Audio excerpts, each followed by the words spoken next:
You know when a show, you just know it's going to be a good one? That's how you feel? I feel it, because this game was wild. Cavalry now top the table in the Canadian Premier League. Controversial, I think, to a certain degree. At least Bobby Meadows will say so. Forged down to 9 men and lose 2-1 at ATCO Field to top of the table Cavalry. This is Match Night. I am Gareth Wheeler. This is Jordan Wilson. That is Jimmy Brennan. I've worn these glasses for a long time. They're kind of my trademark. I want to pass them over to this man. I'll pull these off the whole time, his performance in the broadcast booth over the course of... Oh, I feel like Urkel. Can you see everything now? How do you see anything with these? Urkel. Oh. We're halfway there. Match week 17. Did I do that? I thought it was Stefan before, but I'm out here Urkel. Yeah. That's a big one. Cavalry 2, Forge 1. Let's get right into it. You don't have to. No, I might, but it's okay. Let's go. Keep going. Can you see? No, you're going cross-eyed. Yeah, I can. Okay. Yeah, I can. No, that's my look. That's my look. I'll give it to you at the next break. Top 3, I mean, Atletico Ottawa can draw level with Vancouver tomorrow, but the top 4 is starting to solidify itself. Super Halifax, I mean, it's go time. Need to pick up points on Sunday. Here we go. It was interesting in the build-up to the match in my coach's interviews, because I asked Tommy Wheeldon Jr. how big the game was, because sometimes we overhype these Cavalry Forge games. And he came out and said, this game is huge. It could turn the tides of the way that we look at the table. It could have longer-term ramifications. And Bobby Smirniotis kind of brushed it off, the question. He said, it's no big deal. Got a long way to go. And it kind of played out that way. Cavalry, at the end of the day, were desperate. They were hungry. They came away with the full 3 points. And it's kind of a little bit of a disaster for Forge, not only losing this game, not only losing first place, but having 2 players off in the process. So what do you make of the result, Jimmy, and just in terms of what it means, big picture for the table? Is Tommy Wheeldon Jr. right here? Was this a huge game, and is this a huge result? It's a massive game. Every game's a big game, especially when you're top of the table, first and second. You want to win every single match. And I know what Bobby's probably trying to do, just make it calm and make it out like it's not a big deal. And Tommy's like, no, we need to win this. So there's different ways to approach it and handle it. But believe me, before the match, I mean, Bobby's in that room. He's saying, we got to win this game because we got to pull away from these guys.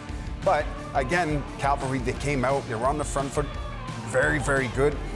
Forge here end up getting a...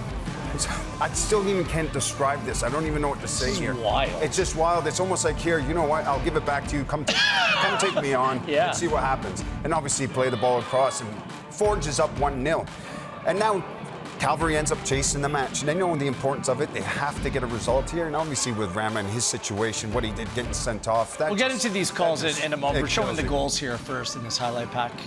But, you know, Cavalry missed a number of chances, but they continued to punch their way. Like, Warshevsky, what a beauty. Like, that's a great ball. He leads as a number 9. I mean, he flutes all over the place, but he leads the CPL in assists. It's his 7th of the season.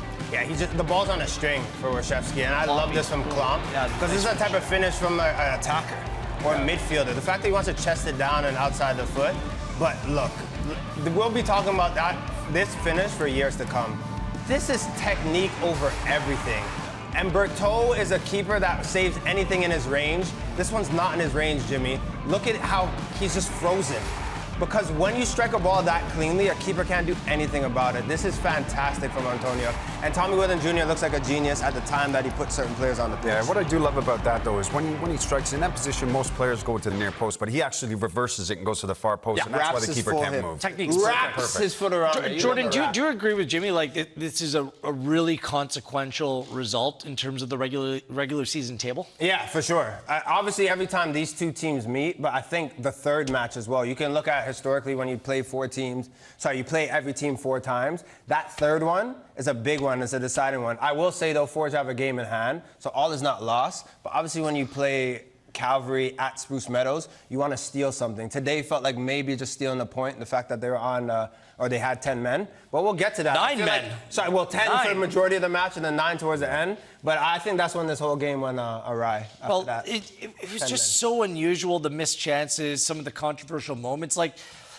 when Rama got sent off, and we're going to rewatch it, one of my analysts here thinks it should have been a sending off, and the other one was completely wrong. So look at this. But Rambo was asking for it before this. Like, it was starting to get chippy. I get all of this. And then he grabs the player's throat. Look he grabs Dick. He says push him off.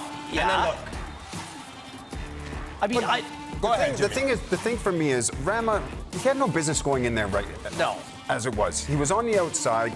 The referee's already right inside on top of the situation, and he goes in and he just causes a reaction. And the minute you grab somebody's throat, it doesn't matter the situation, you're sent off. You know exactly what you're doing. What I'm trying to say, and what I will still say when I keep watching this back all over I've seen this 10 times. Based on today and the fact that 40 seconds people were dropping and pushing, I get it. Rama, as soon as he grabbed him, he said I shouldn't. I don't think it was that deep. It wasn't like if you're coming up to me and I go and punch you in the chin, red card. If I go and grab you, but Klomp grabbed him and he just kind of gave him one of those. I've done 12 of those and never gotten a red card. I've done 12.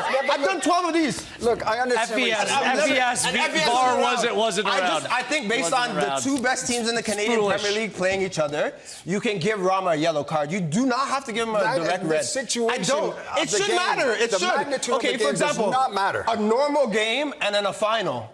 It should be different. Why is it different? So I can give you a 10% hit or 100% I'm saying based on how this matters in the league, you shouldn't just give the rules are rules. It shouldn't. It shouldn't be. The rules are rules. So if I dribble the ball out of bounds and come back in, does that matter? Why? I'm saying I broke the rule. Jimmy, people. There's a rule. This is how I know I'm upset, because I'm calling you Jimmy and not Gaff. People are there fighting in the box for 30 seconds, and he did one of these.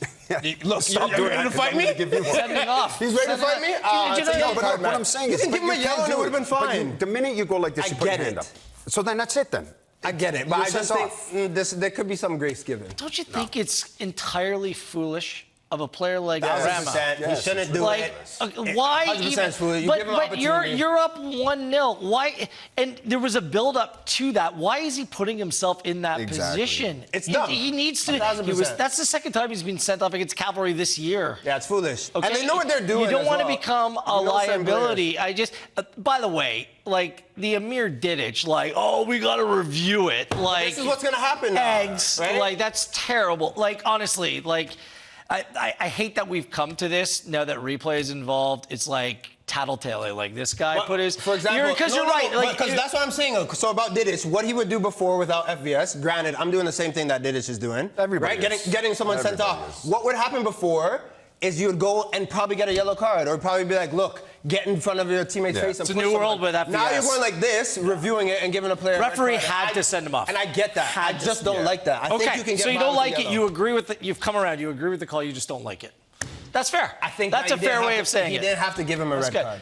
Now this one, the sending off right at the end of the game, and there's a knock-on effect because now Forge are going to be without their two starting fullbacks moving forward here, and they've got a lot of games coming up.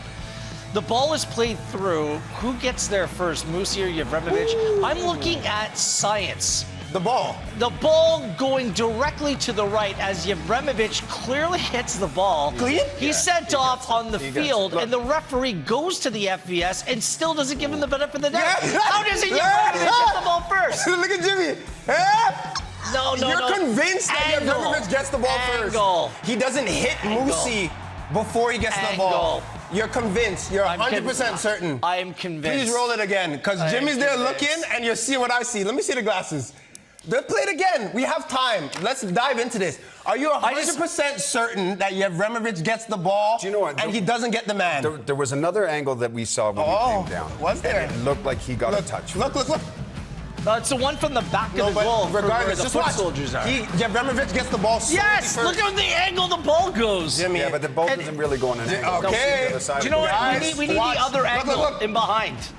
Guys. No. Know what? Well-weighted pass. Musi's running in. Yevremovic gets the ball solely first? He gets a touch first. Oh, touch of what? Of the ball. So this should not be a red card? Or should be? There's his touch. That was Yevremovic's foot that hit it. Anyway, I just wanted to point it out. We can agree or disagree. It goes to FVS, and this is what is critical here. Referees across the Canadian Premier League have been very reluctant to change calls unless it's quote-unquote clear and obvious. And I think that the adjudication by the referee on his small monitor by the field is like, I'm not sure. I think that's what he's saying. So he's stuck with this call in the field. But I think that if he looked at that other back replay and had the advantage of having a bigger screen like all of us here in our One Soccer studio, he would have seen that Jovanovic hit the ball first he gets and it went that way, and then the player went down and he shouldn't have been sent off. And I love this because initially when I look at it, I would say he wasn't sent off, but hey.